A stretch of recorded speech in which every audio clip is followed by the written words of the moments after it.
கோபுரம் chits private limited 12 வருட அனுபவம் 9000க்கும் மேற்பட்ட கஸ்டமர்களின் நம்பிக்கையை பெற்ற முன்னணி சிட் ஃபண்ட் நிறுவனம். மேலும் விவரங்களுக்கு உடனே டவுன்லோட் பண்ணுங்க கோபுரம் சிட்ஸின் ஆஷ்கேஷ் ஆப்பை.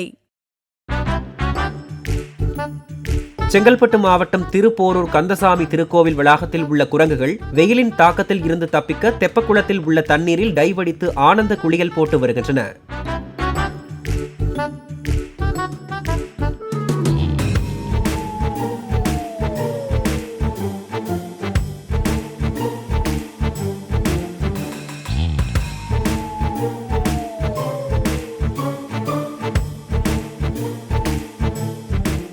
கோபுரம் சிட்ஸ் பிரைவேட் லிமிடெட் 12 வருட அனுபவம் 9000க்கும் மேற்பட்ட கஸ்டமர்களின் நம்பிக்கையை பெற்ற முன்னணி சிட் ஃபண்ட் நிறுவனம். மேலும் விவரங்களுக்கு உடனே டவுன்லோட் பண்ணுங்க கோபுரம் சிட்ஸின் ஆஷ்கேஷ் ஆப்பை.